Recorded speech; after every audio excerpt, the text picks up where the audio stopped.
Ilikuwa nimefikia ule mstari wa 35, sasa nataka niende mpaka mstari wa 36. Maandiko yanasema hivi: wakauacha mkutano, wakamchukua vile vile alivyo katika chombo, na vyombo vingine vilikuwako pamoja naye. Bwana Yesu asifiwe sana. Wakati ule ambapo Yesu na mitume wake walipoamua kuvuka ng'ambo ya pili, maandiko yanasema ya kwamba Yesu alijilengeza akaamua kulala. Ina maana kwamba kwa sababu ni usiku, ni wakati wa usiku, mara nyingi ukifika wakati wa usiku ni kawaida tu ya mtu kulala. Kwa hivyo Yesu akaamua yeye alale. Maandiko yanasema ya kwamba wakamchukua vile vile alivyokuwa katika chombo. Kwa hivyo ina maana Yesu alipokaa kwenye kile chombo alipitiliwa na usingizi na akajipata tu amelala. Sasa maandiko yanasema ya kwamba wakamchukua vile vile alivyo katika chombo. Bwana Yesu asifiwe sana. Sasa kuna kitu ambacho nataka uelewe hapa. Jambo la kwanza ni kwamba katika kuvuka ng'ambo yako ya pili usiwahi kumwacha Yesu. Mbebe hivyo hivyo Yesu alivyo ili uende kwenye ng'ambo yake ya pili. Ng'ambo yako ya pili. Maana kama ukitokea kwamba ukimwacha Yesu, kuna wakati utakutana na changamoto huko mbele, lakini Yesu atakuwa anaweza kusaidia maana umemwacha. Bwana Yesu asifiwe sana. Ndio maana maandiko yanasema wamngojao Bwana watapata nguvu mpya, watapaa juu kwa bawa kama tai, watapiga mbio wala watachoka, watatembea kwa miguu na watazimia. Kuna watu wengi wamezimia kwenye safari zao. Kuna watu wengi wameshindwa kufika kwenye safari zao. Kuna watu wengi wameshindwa kupaa juu, kupigana na anga za juu kwa sababu waliamua kumwacha Bwana. Maandiko yanasema ya kwamba mitume wa Yesu walipoamua kuvuka ng'ambo ya pili, kitu cha kwanza walimchukua vile vile alivyo katika chombo. Inamaanisha nini? Yesu wako unafaa umbebe vile vile halivyo. Hata kama jana hakukupea kazi, ulimuomba lakini hakukupea kazi, lakini mbebe hivyo hivyo tu.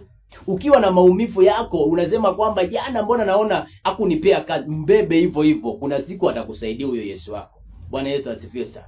Pamoja na kuwa jana ulipitia kwenye changamoto ukamuita Yesu lakini akakaa ni kama ako kimya, unafaa umbebe hivyo hivyo. Maana kuna siku ambapo utamuita na atakusaidia kwenye safari yako. Bwana Yesu asifiwe sana. Maandiko yanasema ya kwamba kitu cha kwanza kwenye ule mstari wa 36 ya kwamba wakauacha mkutano. Kwenye kuvuka ng'ambo ya pili kuna watu lazima waache. Maana sio kila mtu ambaye anaenda kwenye destination yako. Watu wengine, wewe labda unaenda Mombasa, lakini watu wengine wanaishi hapa Machakos. Wanaishi hapa junction ya Machakos. Kwa hivyo huyu mtu akifika pale unashangaa kwamba yeye anakatiza anaingia Machakos. Ndio maana sio kila mtu kwenye hatima yako unafaa umbebe. Maandiko yanasema ya kwamba wakauacha mkutano lakini wakambeba Yesu. Kuna watu katika kuendea 2026 lazima waache, lakini hufai kumwacha Yesu. Kuna watu kwenye maisha yako ambao unafaa uwachunje kwenye hatima yako. Maana usipowachunja wengine ni kama Yona, ni wazito kuwabeba, utashindwa kuwabeba. Baada ya kuwa wamembeba Yona kwenye merikebu yao, kitu cha kwanza kile ambacho kilitokea ni kwamba merikebu ilianza kuzama. Kuna watu ambao biashara zao zinazama. Kuna watu ambao maisha yao yameanza kuzama. Kuna watu ambao nyota zao zimefunikwa, haziwezi kufanya kazi kwa sababu kuna mtu au kufaa kumbeba. Si eti kwamba yule mtu labda alikuwa mbaya, lakini hakuwa mzuri kwako. Kuna watu ambao sio wabaya, lakini sio mzuri kwako, ni mzuri kwa wengine. Bwana Yesu asifiwe sana.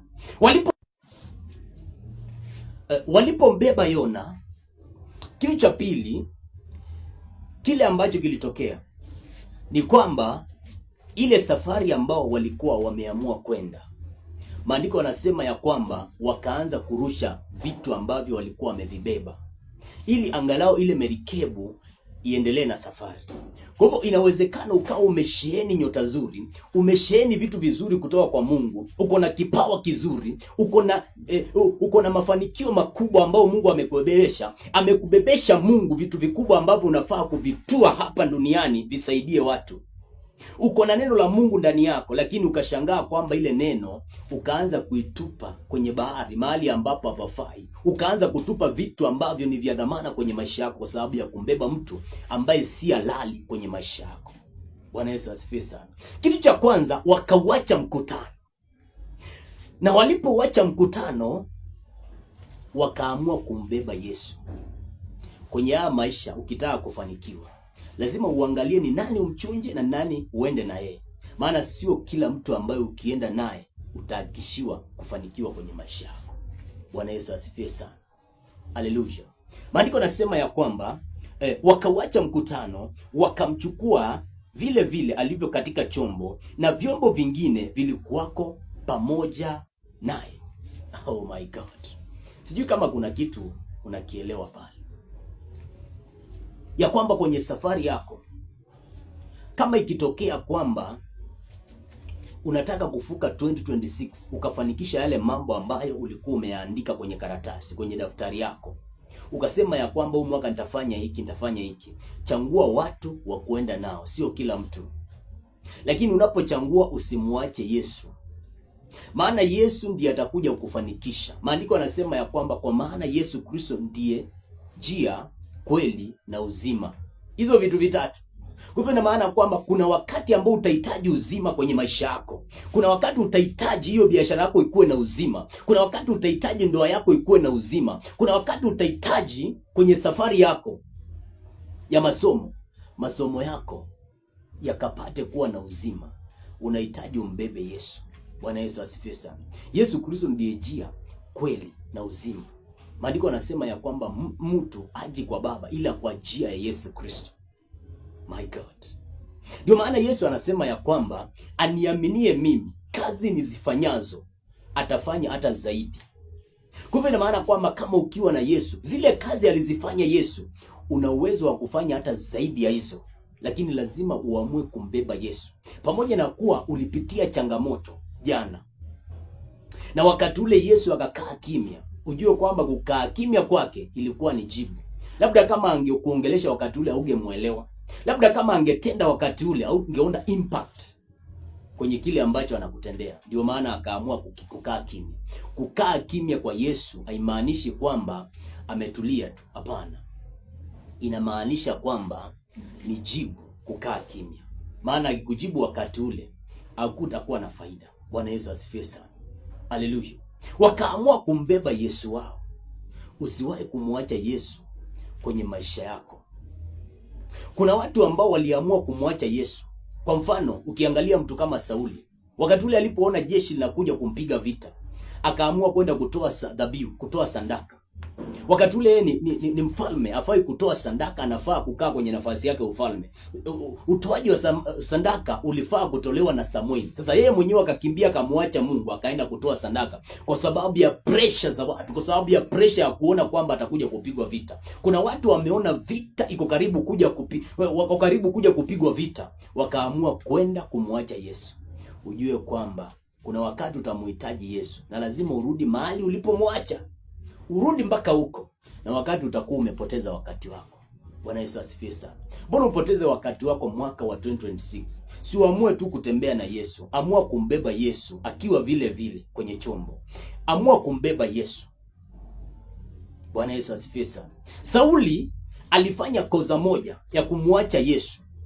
Akaenda akatoa dhabihu, lakini ile kosa ikamfanya akakataliwa. Kuna watu leo hii wamekataliwa. Kuna watu leo hii wako na roho ya rejection kwenye maisha yao kwa sababu waliamua kwenda peke yao, wakamwacha Yesu.